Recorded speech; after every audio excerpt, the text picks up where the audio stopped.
朋友们，大家好，我是陈俊宏，欢迎来到养怡时光。今天这期节目将是非常重要的一期，几乎所有人都在关心同一件事，都在面对同一份文件，那是一封来自相关机构的通知，告知他们正在使用的食品援助可能在下个月会有调整。这种关切的心情在许多社区的朋友中传递。特别是我们社区里一些年长的朋友，他们可能对英文不太熟悉，一直以来依靠一些补助来安排日常生活。最近，他们感到非常不安。关于政策的各种说法很多，有人说有了新的要求。今天，陈俊宏就把大家关心的事情，从他的背景到具体内容，再到我们可以如何应对，完整的和大家讲清楚。这期内容是给两种朋友准备的。一种是对税务申报流程不太熟悉的朋友，另一种是对长期生活规划想要多些了解的朋友，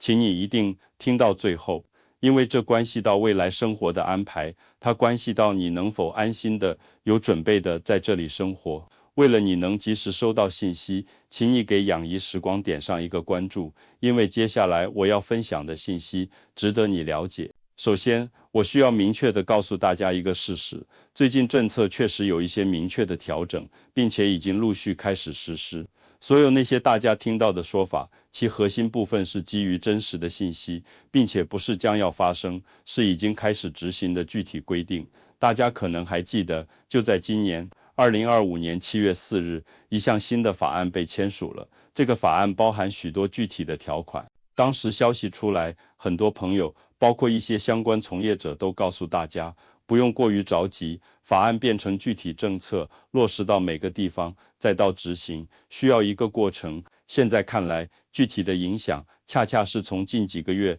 才逐渐显现出来，涉及到了许多普通家庭。为什么是现在？为什么大家这个月才普遍注意到？答案很简单。各地方之前用于系统调整和通知的缓冲期已经结束了，新的规定现在开始执行，而这次调整主要涉及两个方面，这两点都和我们许多家庭的生活安排密切相关。第一点是关于年龄和身体状况的要求，第二点是关于40个季度工作点的记录。我们先谈第一点，因为这一点比较直接，也更容易被注意到。以前申请食品援助对于无受抚养人的健全成年人有工作要求，但过去的执行有一定的灵活性。一般来说，只要你年龄超过50岁，在很多地方甚至是54岁，就可能被视为符合豁免条件，你可以安心照顾家庭，或者从事一些灵活性工作。每个月的食品补助是日常生活的一部分。这个规定照顾了很多家庭里那些年长、为家庭付出很多的朋友。然而，新的规则将符合豁免的年龄要求提高了。这句话，请所有55岁到63岁之间的朋友及其家人务必留意。他的意思是，根据新规，如果你年龄在18岁到64岁之间，身体健康，没有相关的医疗证明，并且你家里没有需要你全天候照顾的年龄在14岁以下的小孩，那么现在的要求是你需要参与工作或相关活动，具体参考是每周至少20个小时，或者折算成每个月80个小时。这是一个明确的规定。如果你无法证明你做到了这一点，那么根据条款，在任何一个36个月的周期内，符合条件的人员最多只能领取总计3个月的这项福利。3个月期满，系统会暂停福利资格。这对我们社区里一些朋友的日常生活安排带来了变化。你可以想象一下，有多少50、60岁的叔叔阿姨，他们可能从事一些灵活性工作，或者在家照顾孙辈，身体看上去还好，但现在让他们去一个需要英语交流、需要正式工作记录的环境，找一份每周稳定20小时的工作，这确实是一个不小的挑战。然而，审核系统是依据设定好的规则运行的，它会核对信息、年龄、健康、有无幼龄子女、近期活动记录，条件逐一比对，只要一条不符合规定，系统就会发出资格调整通知。这就是为什么最近很多家庭收到了相关的通知。如果说调整工作年龄要求是低一点，让人立刻感受到变化，那么那个40个季度的要求就是一个存在已久，现在被更严格看待的规定。它带来的是更深层的考量。最近有太多朋友问我，我在美国合法居住了很多年，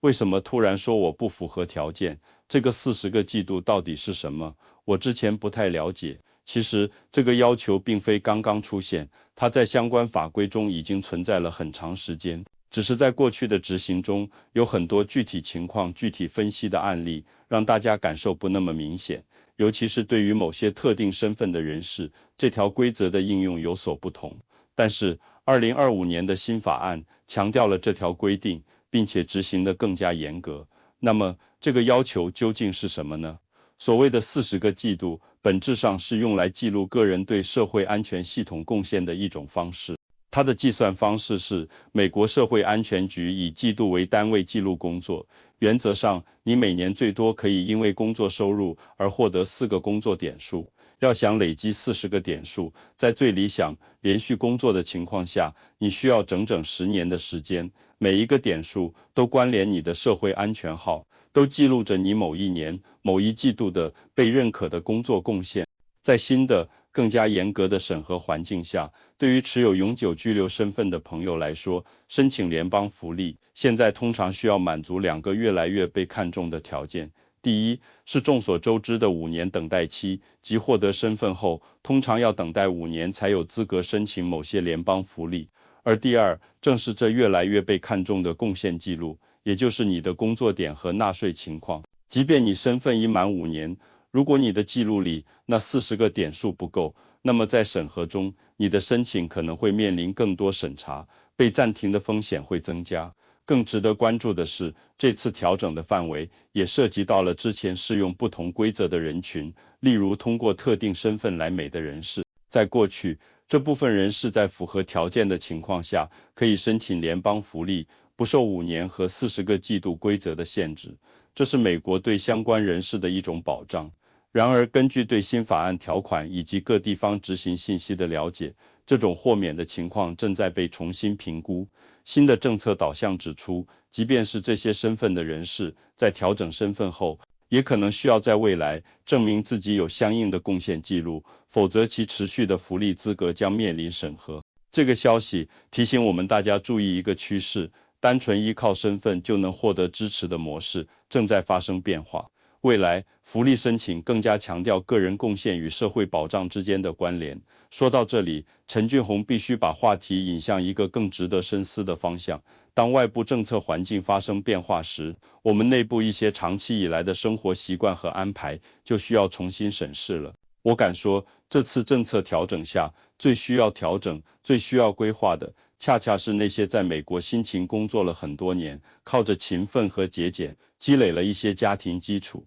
但所有的收入都来自于灵活性工作方式，未在相关系统里留下完整记录的家庭。我知道，我这话会说到很多人的情况。我指的可能是每天辛勤工作的厨师，可能是技术精湛的师傅，可能是照顾老人的护理人员，可能是运输行业的司机。你们付出的努力是真实的，你们创造的价值是实在的，你们供养家庭，供孩子读书，你们是值得尊敬的劳动者。但是在审核食品援助资格的相关系统中，在过去这些年，你的工作历史可能没有完整的记录，你的贡献值可能显示不足，你为社会付出了很多，但在系统的记录里可能并不完整。我有一位关注我很久的粉丝李博，他的情况让我思考很多。李博来美国18年了，几乎都在一家洗衣厂里工作，从早到晚，非常认真。他常跟我说，俊宏，我没文化，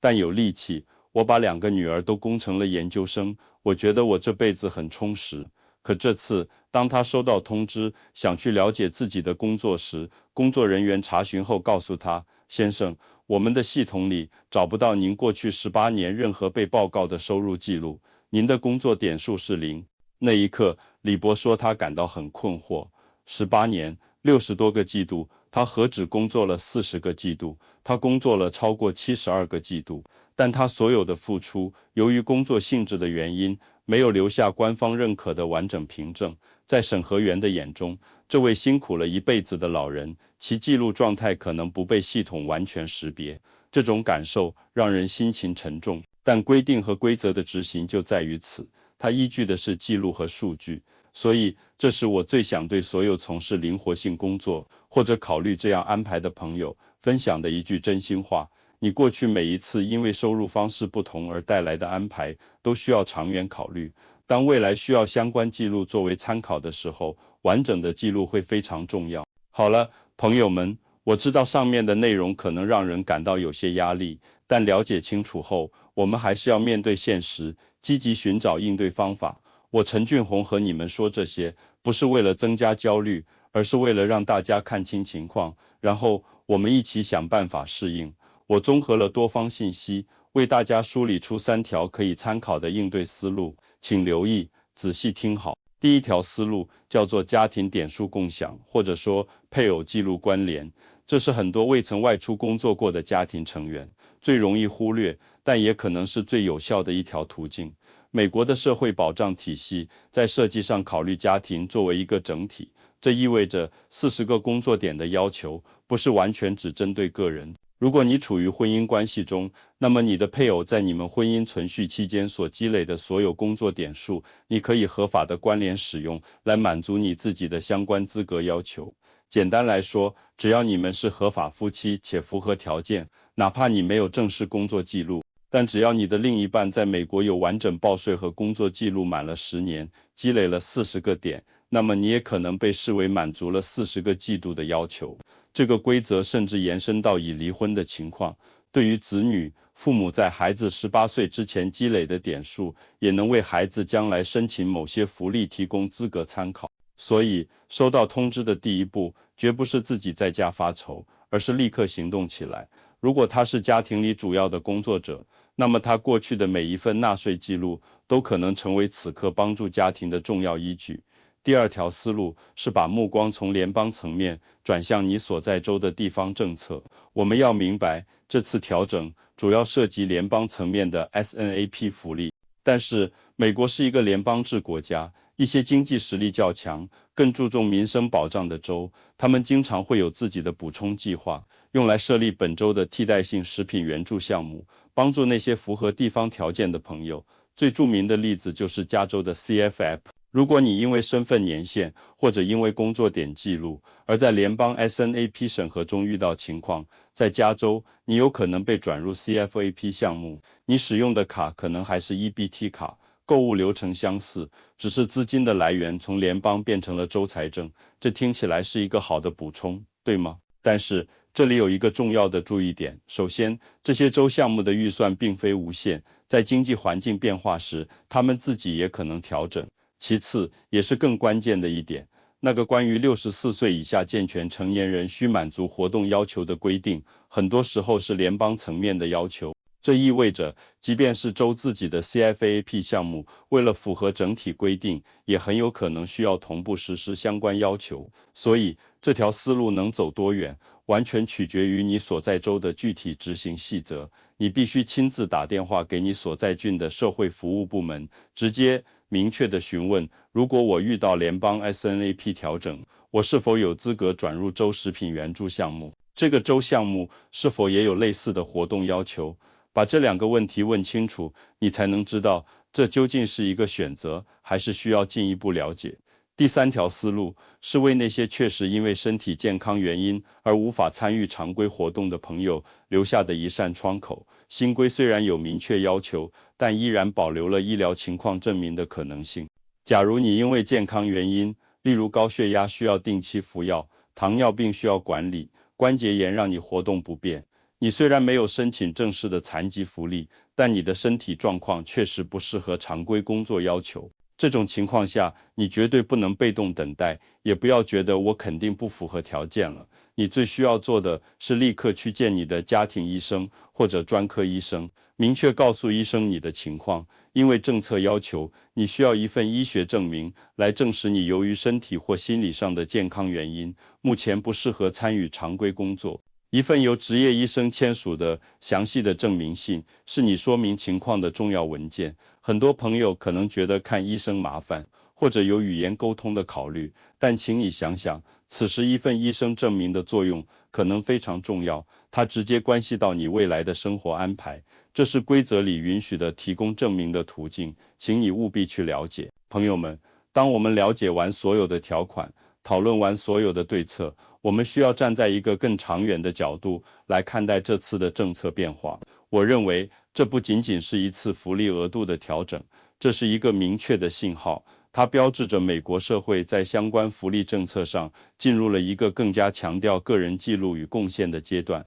无论背后是更长远的社会计划，还是其他因素的推动，结果已经呈现在我们面前。那种模糊的、可以灵活处理的阶段已经过去了。对于我们每一个在这里生活，并希望在此安居的华人同胞，作为一个分享者，陈俊宏想抛开眼前的困扰，给大家3条面向未来的，或许直白但绝对真诚的长期建议。第一，请重新认识工作和收入记录的重要性，是时候更加重视合法报税的工作记录了。哪怕和雇主沟通后，到手的时薪有些调整，也尽量争取进入正式记录的轨道。你每月工资单上被扣除的相关税款，每一分都在为你积累那宝贵的工作点数，它在为你的未来建立信用记录。这个点数平时看似不重要，但在你人生需要证明资格的关键时刻，申请福利、计算退休金、为家人提供担保，它就是你的社会记录，是你在这个体系里生活的证明。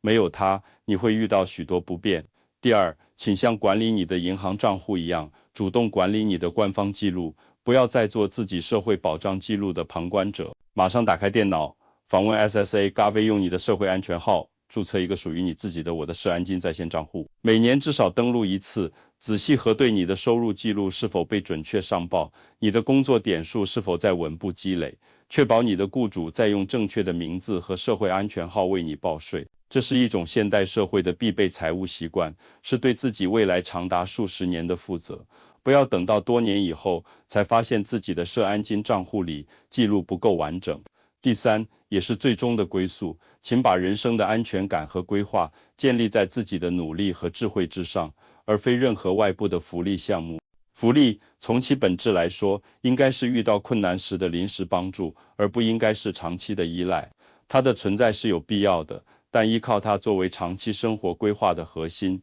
是不稳定的，因为政策会变，环境会变，今天的情况，明天可能就不同。我们华人族群千百年来赖以生存和发展的核心优势是什么？是刻在骨子里的勤奋坚韧，是未雨绸缪的储蓄智慧，是重视教育的长远眼光，努力提升自己的技能，哪怕从最基础的英语和电脑学起，尽可能的多元化家庭收入来源，更加理性的规划储蓄和保险，竭尽全力投资子女的教育。这些由内而外构建起来的家庭抗风险能力，其坚固和可靠程度，是长远生活的保障。把规划握在自己手里，永远比依赖外部更让人安心，也更让人踏实。今天在养怡时光聊的这一切，话题确实很重要，但我坚信，有些信息必须大家了解清楚，有些准备必须提前做好。如果你听完了，觉得有所启发，甚至开始思考规划，那么请你将这份认知